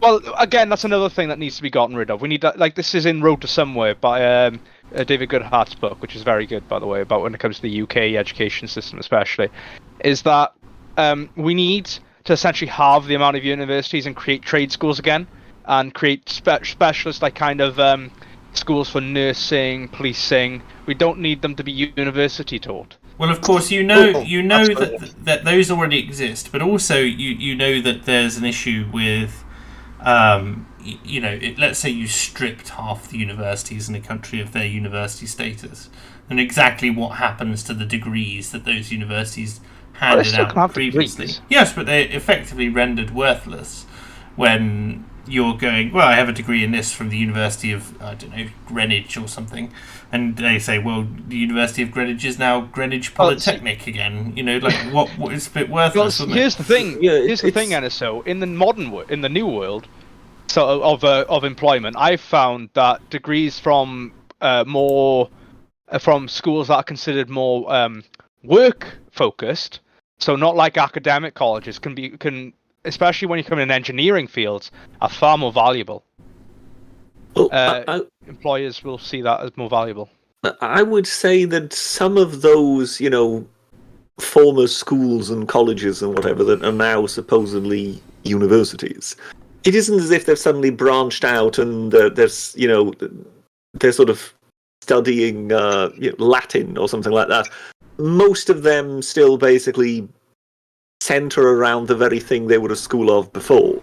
So it's not as if they're sort of universal universities in which you can go and study just about anything. They will have a very limited range of what courses they offer. And I don't really think that some of the sort of outright wokeness, I don't think is necessarily the fault of those sort of minor universities out in the country. I mean, and that's what we would be talking about if we would have universities developing curricula for ordinary schools. I think, when we look at, say, the Rhodes statue dilemma, I mean, that's Oxford University. So it seems as if maybe actually the elite universities have a bigger problem here than some of the red brick universities elsewhere. I would agree on that one. So, especially with what happened in Eton, with the teacher that was booted out unceremoniously. Exactly. Yes. Yeah, it very much so. The more some of the private schools, etc., are becoming very, very woke, because they can afford to be. Because it's important for them to kind of brush off their stuffy old establishment sort of elitist nightmare places. Which maybe they have been in the past, maybe they weren't. So we've ended up with Eton, Oxford and Cambridge, etc., being quite a problem. Hesitate to use the problematic word. I mean, the trouble is every solution that we come up with, first off, always ends up being top down. And to an extent, I think that this is inevitable anyway. But it relies on having a group of people in power who are not already co-opted by the things which are causing the flaws that we see anyway. So, I mean, for instance, you could say, right, we're going to we have this student loan scheme which is allowing 65% of our population growing up to go to university and get a degree. And what we will do is we will limit the degrees that you can get that funding for, right? Let's say you can only do it in STEM fields, for instance. And everything else, the outcry over the arts and so on, but you'd say everything else you can't get funding for. You can still pay for it. Your university can still offer it, but you have to pay for it out of pocket. And the argument would be that would then make those courses a lot cheaper. The class sizes would become smaller and more competitive. But STEM fields have standards kind of built into the nature of the jobs, which protect them a little bit against just anyone being able to apply, right? So that's one way to do it, but it would rely on the people in charge of these things being willing to do that, and also to take the brunt of the fact that you are alienating, now that so many people do go to university, alienating so much of the population because of it. That's not to say it hasn't happened in somewhat before, because of course we used to have, for a small time, free university, didn't we? Quote unquote free university. And then we move to this system that we have now. So it's not unprecedented, but it would require somebody at the reins who both knew what they were doing and did it in the public interest, that genuinely in the public interest as we would consider it, as opposed to saying, well, let's say we're going to offer it to all STEM fields, but also the humanities because we're going through a mental health crisis. It's like, but half the problem is stemming from the humanities, and now you're funneling more people in there. So, well, it's tricky. I agree with a lot of that. Let's put it like that. Yeah. As such, I always have had a bit of a problem with free university being completely abolished. I think that where there is a societal benefit to it, I don't see why we should make people pay for it. So basically, we need doctors. Let's be honest, and I would sort of think it perfectly okay. I mean, in private industry, if the company helps pay for the training of a professional, that professional is often tied to that company for several years, and can't just go work elsewhere. So. We can therefore pay for doctors' training, and then they can't all just go off to Zimbabwe or whatever. They actually have to serve in the NHS. And they know that they're letting themselves into that before they do, but they get the training for free. Would you say this? But then in our globalized economy, what they do is they say, we'll pay for you to do it in India, which is much cheaper, and then you come over here and work for our NHS? How do you home grow when you're living in a situation where you can just pay someone abroad in Indonesia or whatever to do it? Like, as long as the standards are maintained. It would be equally. Given that argument, it would be equally cheaper just not to study here than go and study in India. So as such, I think that I wouldn't have a problem with having certain things paid for. I also wouldn't, when you said, say, the humanities or whatever, I think the humanities still need to survive. You don't just want to sort of get rid of them completely. No, but they're oversubscribed. I would be quite happy to have a minimum of courses that are open to the absolute best of the best. Well, but everybody else has to pay the full rate. You're effectively claiming a kind of scholarship kind of system. But we've also got this, like, take my degree, right? I did psychology at university, and the state of the class was, first off, it was a massively oversubscribed. There were 250 people in the class. Secondly, about 200 of those people either had no idea what they were doing there, or had no real interest in the subject, but knew that they had to get a degree from somewhere. So they had gone to psychology because it seemed easy. How many of the 250 were multiple personalities? Multiple personality disorder is very rare. I know more about MPD than I should. But anyway, so it's very different to schizophrenia and shouldn't be conflated. Anyway, of the remaining 50, I would say probably half of them decided they didn't want to be there after the first couple of years. And of the remaining 25, perhaps 15 were competent and the others were not. And competence obviously decreased as you went down through those groups that I mentioned there as well. And so you ended up with this really hardcore contingent of maybe 15, 20 people who both wanted to be there and were competent enough to be there. And the rest were chaff who should not have been taking on that kind of debt in that subject for any reason whatsoever. And that's the trouble that you run into with these things. So possibly a scholarship. If you do the whole thing with the sort of scholarship approach, you're effectively indicating to people who are taking on the debt, as in, look, you're not part of the sort of core, as you described it there. You're not part of the best. So if you do this, you're either doing this for your own enjoyment or at your own personal risk. So it's basically indicating to people, as in, because I'm old enough to. I mean, I never went to university. I'm old enough to sort of. Well, you don't say. be of that time that we looked at university as a rare thing. It was a small percentage of the population that went to university, and now this, I remember, was it Gordon Brown saying 50%?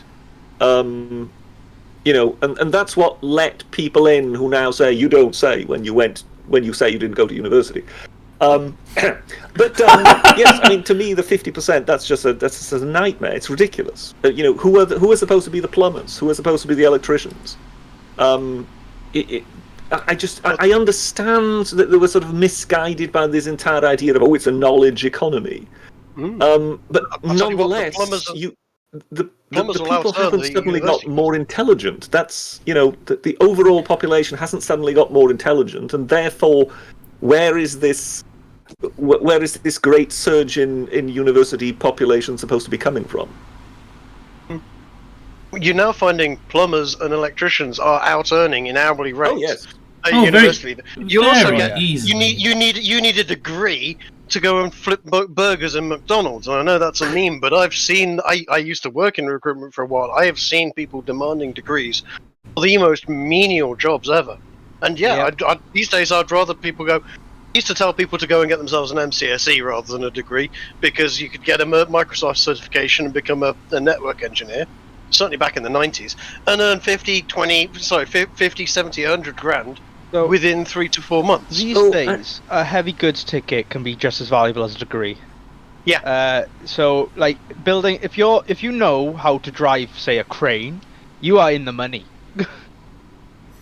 I mean, when it comes to training these jobs, that's when I think the British in recent decades haven't been very good. So one has spent, more than likely due to the fact that all our cabinets are full, all our governments, the cabinets are full of people who've been to Oxford and Cambridge and whatever, and therefore think that is what a proper education looks like. One has somehow never managed to equal the the training on the continent. I mean, the idea that all these Poles come over and all the building companies embrace them with open arms and go, my God, they're all so well trained, should tell us something. Well, we've become obsessed with a model of education that simply hasn't worked since we brought it in back in the 50s. It hasn't worked as successfully as the model previous, and I think that's fairly clear. But another note when it comes to politicians is that I'm of the belief that I don't think politics is something that's taught. It's something that you learn or you experience. Because I don't like the idea of a politician having done a politics degree, because they become obsessed with dogma. And I think as a politician you can't be dogmatic. I mean, people with politics degrees become political correspondents, not politicians. Oh no! Well, I mean, didn't Cameron have a politics degree? PPE. Oh yes, it was ripped into by the classics people. Yes. Yes, I mean we had that situation, didn't we, where pretty much all three at the time, Cameron, Miliband, and Nick Clegg, or PPE. They'd all been to university. I think they'd studied politics or something. They'd then become some sort of political assistant, sort of one of these non-paid job positions that only sort of upper middle class young people can possibly do, because everybody else needs to earn a living. And then from there, became some sort of they were offered a position as an MP, to stand for in a constituency, like that got in, and then in very quick succession, because all of them were fairly young, then became leaders. And you were looking at these extremely bland carbon copies of each other and going, oh good God, is this really the best we could produce? Because it's what the civil service selects, and this is the problem, is that the civil service is effectively selecting MPs at this point, because parties won't select anyone outside of that. If you want to be a Tory MP now, you probably have to work either in CCHQ, which has the same criteria as the civil service, or you work for the civil service. Like I guess Rob is a massive civil service guy. I think, and there's some others there, but more and more the percentage of MPs now who have gone through the civil service rather than other means is growing, and it's not a good thing. Because the civil service kind of has a grip now on selection, which is great. Now, but yeah, okay.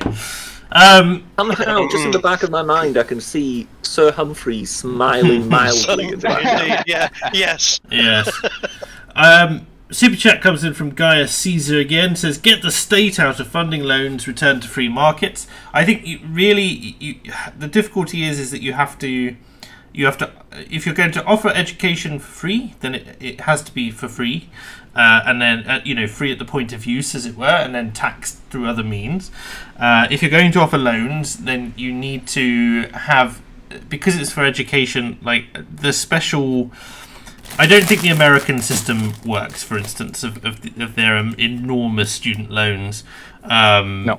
Where like they're put into real debt and real problem, and it counts towards things that shouldn't. Isn't the actual loan system here in Britain supposed to be completely dysfunctional? It's weird. Like our student loan. I remember I heard some report once of a parliamentary committee saying that it isn't really costing any less than the old system was. Oh, probably not, because I mean, hardly anyone now pays off their student loan for a start. But secondly, I mean, after they tripled the fees, I mean, the interest alone makes things difficult. I mean, I owed about £65,000 when I left university, which is not a small amount of money. So send these super chats in quick. Well, basically, we treat it. It's treated now as a graduate tax. Essentially, you'll pay 9% on everything that you earn from now until when it's forgiven, when 21 years down the line or whatever it is. So in my case, it's when I'm 50 or whatever, it'll be forgiven. But the it's you need something, because again, just because of the cost of that education. Otherwise, you won't get. I mean, we still need to abide by a system which doesn't favour just people with generational wealth. You do need the ability to bring people in, and that can either be through a heavy scholarship program, but you also need to have people, who are just competent at the job, rather than the absolute cream of the crop. You still need programmers who have like a really solid understanding of. How to program in, let's say, C++, who maintain the mobile architecture, as well as you need people who are innovative and creative and have the gift, as it were, who are going to build new infrastructure and that sort of thing. And you can make arguments about what place that belongs in education, whether or not that's in an apprenticeship system or whatever, but suffice it to say that universities do and can fill that void for sort of the middle of the road, just the competent programmer, as it were, for instance. So what I would, a thing I've pondered is that whether or not we should have just blanket entry exams and then make university free. So therefore, there will be less. I'm sorry, but most people going to university drop out after the second year. Quite a heavy percentage do anyway, and that is their kind liver of just can't take any more. No, well, you say that, but universities, like, students drink less than ever before. I didn't drink much. It's this strange situation as well where it is character based. Like, your grades don't say anything. I went to university with virtually no qualifications. Certainly no recent qualifications related to my subject, and the requirement for the entrance exam was nowhere near as important as, say, like the ability to write, for instance, just generally. Like, it didn't matter about the topic. The ability to study, which is something which is difficult to quantify as well. So I don't know whether or not just blanket entrance exams works, as well as the expense and the time that's required to put that in there. It's very difficult for a mature student, for instance, to do that. But Anyway, I don't like the current system we have of qualification. I don't think it functions properly at all. And I think we need to get to a system, we need to create a new system of actually entering university, and one which is a bit more effective at, creating more, basically concentrating on actually effective students and not kind of watering down the actual pool with students who just want to be there because it's kind of what they think they have to do. And this is nothing against those kind of people, but, nothing against some people who generally maybe struggle a bit, even though it's something they generally want to do. You're indecisive, whatever. I mean, I just want to get us off this. I've solved the issue. Bring back national service, and then everybody who goes through their military career for 12 years. National Farm Service. Got to go cherry picking for one summer. No. National service. Everyone who goes through their 12 years in the military eventually accrues enough professional qualifications to equivocate a degree. So there you go. That'll be that. And if you go the officer route, you can pick up whatever your masters in engineering or whatever if you do that. I don't know. Only militarized education. I am being very facetious. The military is not for everyone. It was for me, but not for you necessarily. And I would not mandate national service, especially not with the state of some of the teaching there at the moment. Anyway, Gaius Caesar She again. also doesn't very efficient armed forces, I believe. I could complain for another 3, 4, 5 decades about the state of our current armed forces, but I won't. The Navy. Well, yes, but I just mean, if you have a lot of people recruited into the army who don't want to be there, Yes. It doesn't necessarily make for the most efficient armed force you could sort of You're assuming put together. you're assuming we're efficient now, but it's No, I'm not saying that one would be operating at one's maximum efficiency now, but isn't there some statistic that says that in the entire Second World War only something like 20% of the actual forces ever fired a shot in anchor?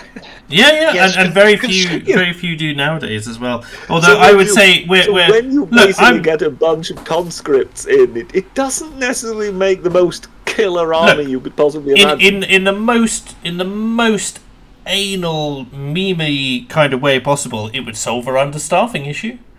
That's all I'm gonna say. Okay, so my point is what Churchill once said, that if the Royal Navy is not the largest employer of Britain, something's gone wrong.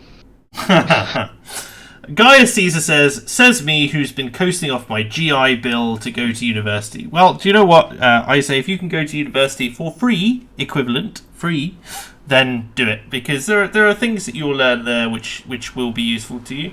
But the only reason I went was because it's a gatekeeper to the industry that I eventually want to. Well, while we're having this conversation, are there a lot of laughing Scotsmen in the chat? I'm just wondering. For those of you who don't know, the Scots get to go to university for free anyway. Certainly on home turf anyway. But yes, on that note, I do want to finish on one story which has come out, which certainly OhWine will appreciate if I pop this up. Let me guess. This is something about around the age of Troy there being a high civilization in Wales. Yeah, you find it. Britishers, you've been reading my tweets, I see, sir. No, I'm gonna find this. Every time you tweet something like that, please imagine me sitting there shaking my head. It's a derivative of Hyperborean theory. Look, people. When I prove this, I'm introducing the story now. Behave yourselves. The Welsh Conservatives have said the priority for the Welsh government should be recruiting the best person for the job. Therefore, the Welsh government as it is has said basic Welsh is to be required for all new Welsh government jobs. Do you know about this, OhWine? yeah, I heard about this. This is clearly an attack. So in Wales, the government functions on a basis of how many ways can we exclude right wingers. Can I just interject a question quickly, just in order to understand properly what we're talking about? When you say government jobs, because But what do you mean by that? Because I believe this was already, I remember reading headlines of this nature 20 years ago. Of for certain local government jobs, you had to, pretty much all local government jobs, you had to be able to speak Welsh, which excluded something like 2/3 of the actual population. For many jobs, yes, you do have to. I think this actually includes this will include First Minister and actual elected posts. So this is not. This is just an additional one that would now also include people who actually take up positions in elected government. Yeah, it's an expansion of an already existing policy. Okay. So there's already quite there's been a lot of proposals for very strict Welsh language policy along the lines of what they've done in Ireland with Gaelic on the west coast. Because if you don't know, Welsh nationalism is entirely built up on the identity of the language and using it as kind of a whacking stick. I love the language to bits. I do speak it relatively well. I will read you this. People will need to speak at least a courtesy, not cursory, courtesy level of basic Welsh in order to get jobs with the Welsh Government in future, including answering the phone bilingually, pronouncing and understanding simple words. You will be expected to show the skills either on appointment or within 6 months of your recruitment. So the Conservatives have said, well, you should be recruiting the best person for the job. And the government have said the best person for the job is someone who can speak a cursory level of Welsh. This is a big problem for the Tories because their kind of workforce in Wales kind of comes out of Monmouth and Pembroke, which are two very English areas of the UK, of Wales. And they do not speak Welsh at all, really, in these two areas. But this is also, I don't understand why Labour are doing it, because this is also going to exclude a lot of the valleys. Given that you say there are areas that don't speak Welsh, yeah, lots. How many areas in Wales are they who have complete, absolute command of Welsh, but no English whatsoever, and therefore need someone to be able to speak Welsh on the phone? Yeah, the closest thing to that would be maybe up in North Wales, which is in the Llŷn Peninsula, maybe. So about 12? Areas of Anglesey, some deep Cardiganshire. In Ceredigion. So about 12 people? Yeah, well, about 12 people. I have met in my time people who speak only Welsh and don't speak English. I have met people who speak Welsh. So they need to have their tax documents. When they need to submit their taxes, those taxes need to be in Welsh because they are not able to fill out a document in English. I just don't believe there is anybody who can't speak English. You're correct. You're correct. They'll be able to do. They obviously everyone has a basic understanding of English, but a lot of the time is they'll use there'll be a pedantry. That they'll be like they will use it in everyday lingo. They speak Welsh as their everyday language, but they speak English. Yes, but they'll refuse English. You are not excluding them from being able to access government services if you can't speak English. Sorry, if you can't speak Welsh. Yeah, but the point to them is that it's because to them Wales is virtually the language is inseparable from their idea of a functioning Wales, and so they find it. One doesn't have kilts or haggis to pin identity on, so one literally ends up with the Welsh language.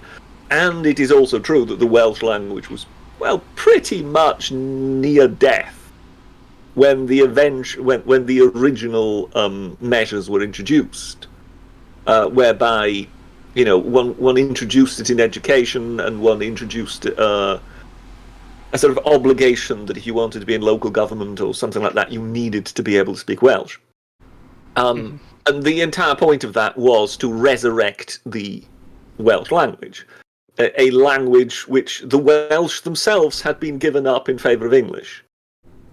In urban areas, especially in rural, they never really gave it up. And you get these jokes made by comedians once in a while. What is it? Mini golf in the Welsh language is golf mini, isn't it? Yeah. Yeah. So yeah. The language itself, as you learn it, it's a beautiful language. It's great to it's great to speak in, but the problem is that it's not a practical language.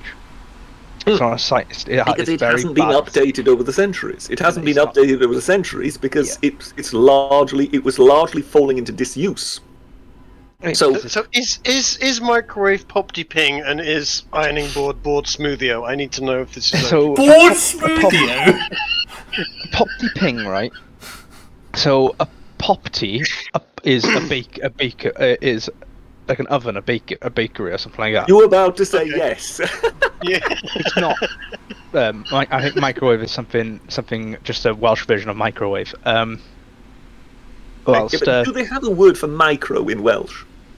oh god, yeah, they probably do, but it's something like I mean, extraordinarily the large. English is lent. lent. The English is borrowed from somewhere else. I mean, micro is not an Anglo-Saxon word, so to speak. But when it comes to Welsh, as I say, they didn't. The language didn't evolve in that way. Oh yeah, so a microwave is a microdon. So a ron, A microdon. don. So is don a wave? No. So is it just an oven? It's a Welsh version of the word microwave. Yes, but what I mean is micro is micro. We can follow that. But I'm wrong. in English it's wave, and in Welsh it's don. So the question is, I am wrong because wave is ton. It's ton. So yeah, it is. You are right. It's a mutation of ton to don, and so becomes microdon. Yeah, you are right. In that sense. I mean, in German and in French they have very much the same sort of problems. That the sort of Anglo-Saxon world is throwing up inventions, and then they're looking at it going, what do we call this? So a TV is Toledo. A CD player becomes ein CD-Spieler. So CD just in German, CD, and then Spieler is just a German word for player. And you just realise, well, yes, they don't know what else to do. They didn't come up with the thing, so they're just trying to adapt it. So they kept the letters but didn't translate the compact disc bit. Yeah. Damn. Yeah, mind you, the Japanese have done the same. They've pretty much kept a lot of the language. Well, I mean, I a phone remember- in many parts of the world, brand names become, in the same way that we had, vacuum cleaners are Hoovers Hoover, here, yes. right? And Mhm. in much of the developing world, a mobile phone is a Nokia, because that's what the phone that came first was. So in Welsh, a mobile phone is a phone symudol, which is just mobile phone backwards. What? Why? The best Phone one I've symudol. heard is in. The best one I've heard is in German. A mobile phone is a handy. Mine Oh, yeah. So handy. they've actually taken Ooh. an English word, as their word, but not mobile phone. I mean, it's bizarre, but yes, Stephen Fry had a lot of fun with that once on QI. Beautiful language that gave by, you such you things know, as the handshaft. By going on about mein Handy, where's mein Handy? Ich hab mein Handy verloren. And he said, yeah, it must be the most gay-sounding word for mobile phone anywhere on the planet. The Germans have a really gruff language, and then they come out with some of the most. They're Like, on the one really hand, gruff and camp at the same time. It's quite on amazing. the one hand, we have Krankenwagen Schmetterling, which is the butterfly ambulance, and on the other, we have Mein Handy. Mein Handy. Oh, is it? Oh, are you going out dogging? Is that's when they walk the dog? That's Oh, jogging. no. That's what they say. Oh, that means something I else. That's something else entirely. I just had a lot of fun listening to Anton Hinkel today, Charlie Chaplin's version of Adolf Hitler doing his speeches. And it's fantastic. You know, he basically, all he's doing is sort of using sounds that sound German. But it's not at all German. And then once in a while, he just throws in real German words like sauerkraut or Wiener Schnitzel. And what is so fantastic about it is not only does he make it sound as though he's actually speaking something Germanic, but he even manages to give it an Austrian twang. So he manages to create a fantasy language that sounds somewhat Austrian, that must have been meant as a dig at Hitler, to say you're not even German. You know, I mean, there are lots of levels to Charlie Chaplin's Great Dictator. I cannot recommend it highly enough. Sorry, I've done it again. You've done it again. But that's quite all right, because it is time to end. Do we have anything to shill before we head off for the evening, chaps? I will go to TriggerHippy first. I'm going to shamelessly show. Yeah, the series that Scrump and I have been doing on Scrump's channel, which is Starman and the Boomer. Been doing a thing on democratization. Should be on Thursday. I've had a couple of weeks off due to a few minor nightmares that have been going off around for us both. But yep, Thursday night at 9 o'clock. Thursday night at 9, Starman and the Boomer. Anything to shill, OhWine? Recently did the Foundation's podcast, ladies and gents. Recently did it on. We discussed Byzantine revival. We also discussed the Queen Anne style, and we are at the late 19th century, discussing architecture of the late 19th century. So it's going well. We're still progressing. If you're interested in anything architecture from the Byzantines to 19th century, then do check out the Foundation's podcast. Britisher, have you made anything recently that you... No, I haven't anything to shill, but I just want to ask OhWine's opinion on the Pooh building in Edinburgh. Pooh building? Look it up. Looks like a Pooh emoji. You'll laugh when you see it. Oh, I've seen the new Amazon headquarters that also looks like a Pooh. Okay, actually, it's the first thing that comes up. Oh my god! It really does look like. Oh dear. That's awful. The Golden Turd Hotel. That's what people are calling it. So Edinburgh's a beautiful city, right? Architecturally, it's a bit of a marvel, and it's been ruined by the Scottish Parliament and this building, it seems. I mean, I'll just pop it the on. The disgrace they've made of the roads. It's something to end on. Yes, a turd in Edinburgh. I will. I'll just pop it up there for chat to. That sounds like a title if I ever heard one. There we go. But yes, so thank you ever so much to all of my guests for turning up this evening and providing a wonderful show. I hope that you've enjoyed it, chat. I hope that we've covered a variety of topics in an entertaining and tangential way, as we usually do. For myself, nothing really to shill this week, but I just want to reiterate my thanks to everyone for coming along, because you're the reason this show continues to go on. You are the lifeblood of the show. It's lovely to see you interacting in the chat, and long may it continue. Until next week, take care everybody, and have a great week. Bye-bye. Bye.